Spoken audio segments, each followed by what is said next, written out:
ও মা, তুই রেডি হয়ে গেছিস?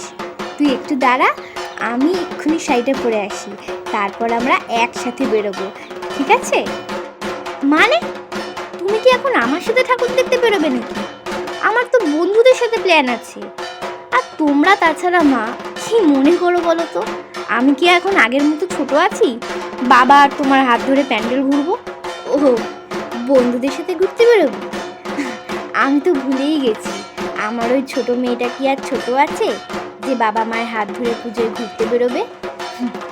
যা, আর কি বলতো, 2 দিন থেকে আমার পায়ের ব্যথাটাও অনেক বেড়েছে।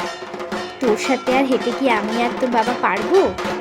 যা, তুই বরং ঘুরে আয়। আমি আর তোর বাবা নয়তো সামনের দুটো প্যান্ডেল দেখে চলে আসবো। আর শোন, বেশি রাগ করিস না, দিনকাল তো ভালো নয়, তুই তো সবই জানিস। যা, ঘুরে আয়। ও মা, ঠাকুর দেখতে নিয়ে চলো না। এখন না, সন্ধ্যাবেলা যাবো মা।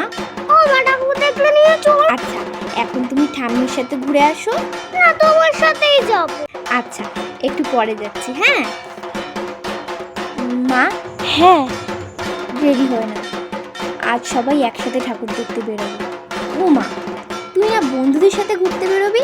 বেশি প্রশ্ন করো না, রেডি হয়ে না। ঠিক আছে, তুই আমায় 1 মিনিট সময় দে, আমি এক্ষুনি রেডি হয়ে আসছি। কি গো, রেডি হয়ে নাও, আজ সবাই একসাথে ঠাকুর দেখতে বেরোবো। যাদের আঙুল না ধরলে কখনো হাঁটাই শিখতে পারতাম না, বড় হতেই কেমন যেন তাদের হাতগুলো আলগা করে দিই। চলো, এবছর মায়ের আগমনে বাড়ির মায়েদের খুশি করি।